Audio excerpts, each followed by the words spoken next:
Korean traditional funeral.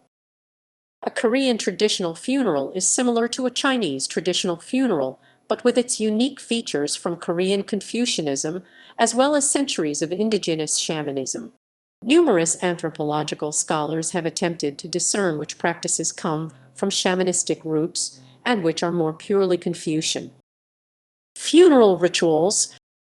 Traditionally, the body will stay in the house for 3 days. However, in more recent times, it can on rare occasions extend to 5 or 7 days, depending on the season of the year.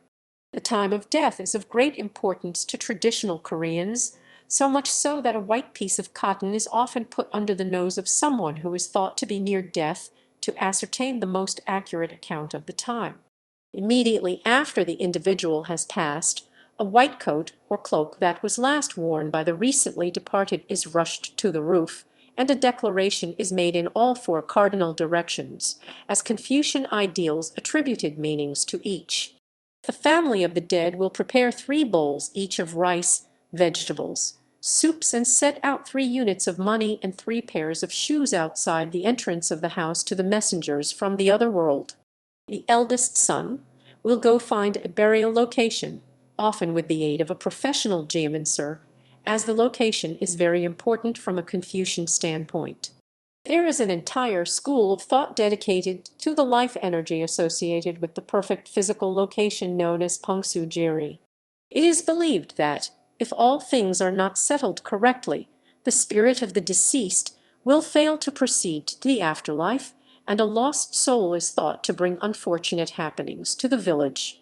The perfect location is to have 4 natural features around it. First, to the front of the burial site, preferably to the south, a form of water such as a river, stream, or the sea. Secondly, a mountain to the left signifying a protective tiger is always seen as good, along with a mountain to the right signifying a protective dragon. Finally, a hill or mountain behind symbolizes a lucky turtle. The wife of the eldest son will be responsible for the food and for the preparations for the main funeral service, and can enlist the assistance of relatives of the family who will come to help with arrangements and cook preparation of food for, as depicted by the 1996 award-winning film Chukch Translated Festival. Also, the corpse will be washed in incense water and dressed in grave clothes. Then, after plugging cotton in the ears and nose of the dead and placing coins over the eyes, the mouth will be filled with 3 spoonfuls of rice. Each spoonful is given with a statement that it is to represent far more, wishing the deceased an afterlife of plenty. The body will be bound from head to foot with shrouds in 7 layers and put in a coffin, which is bound in 3 places by long strips of cloth, with a mattress under the body, a blanket covering the body, and the deceased's clothes filled in other spaces.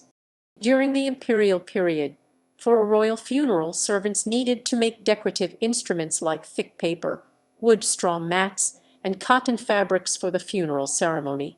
It is also believed that, as the deceased individual is taken in a coffin from their house to the burial site, that the threshold of the door by which they leave the house represents the boundary between this world and the afterlife. Korea became a colony of Japan in August 1910, and in June 1912, the Japanese Governor-General announced the ordinance to control graves, crematories, burials, and cremation JP Bachai Kaso Meso Oyo by Kaso Torishimari Kisaku, which instituted public cemeteries and cremation. As Biontino notes, these policies aimed at improving health and hygiene, but they were also deemed necessary out of a concern for space. Much arable land was occupied with graves, although by doing so, Japanese authorities challenged not only secular problems, but also attacked the spirituality of the Koreans. As Han also notes, public cemeteries were incompatible with the burial practices that permeated Korean society at that time, and in fact this dissonance between the stipulations of the ordinance and resilient local beliefs triggered the masses' wish for specially selected graveyards, which facilitated the overall expansion of the feng shui-related professions. Burial rituals. The first step of preparing for burial is bathing the corpse with perfumed water and dressing it in the traditional death dress made of silk or sam hempen fabric. Then, the corpse is wrapped up in a hemp quilt and bound with ropes 7 times. After the corpse is fully dressed, the coffin's lid will be tightly sealed and placed in a dry and secure place within the house. The second step is transporting the coffin to the grave site. Those who carry the bier out of the house have to stop before the gate and lower the coffin 3 times as a form of ritual bowing. The procession is led by someone who sings the mournful song, and the other family members, relatives, and friends follow at the back. After that, the burial is started. A shaman will perform a special ritual to exorcise the evil spirits from the grave after arriving at the grave site.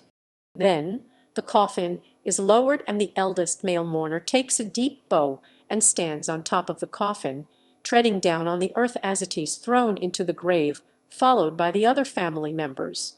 Finally, the grave is completed by building a mound of soil and covering it with grass. Confucian death rites. Many Korean traditional ceremonies are influenced by Confucian culture. The following methods and requirements of mourning are one such example. First, people should be mourning for 3 years, during which time Jessa ceremonies must be held, because when their parents died, it reflects their filial. It is the most important sentiment in Confucian culture. Second, during the funeral, the female family members must be continuing to weep and demonstrate their grief. People believe this performance proves the importance and value of the deceased. However, men are not allowed to cry at the funeral and are required to control their emotions. In traditional Korean culture, the image of a male should be rational and calm, and female is emotional and sensitive. Therefore, the male must restrain his sadness. Third, the relatives and friends will write a funeral oration to mourn the deceased and express their grief. This not only details the life of the deceased, but also praises his merits and achievements. It reflects the culture and history of the whole family of the deceased. Consequently, the oration is very formal. It can be written as a biography, epitaph, or a letter to the deceased. Shamanistic death rites. Contemporary funerals. Today, these funeral traditions are upheld with a modern twist. The two prominent changes concern the venue of the funeral and the method of body disposal. Traditionally, death occurs at home.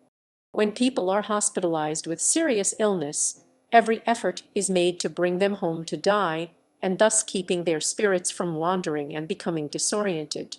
Nowadays, most hospitals are equipped for holding funerals, transforming the mortuary into a funeral hall to allow for the following cremation. Funeral shops in hospitals often offer one-stop funeral services to satisfy every need of the client.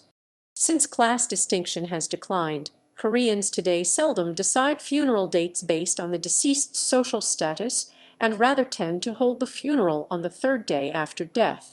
In modern Korean funerals, no eulogies are held. Visitors bow twice to the deceased and once to the mourner with words of condolences to show respect. Various delicacies and wine are served to the visitors. Instead of burial, cremation, which has a shorter period of bodily decay, is more commonly practiced nowadays. References equals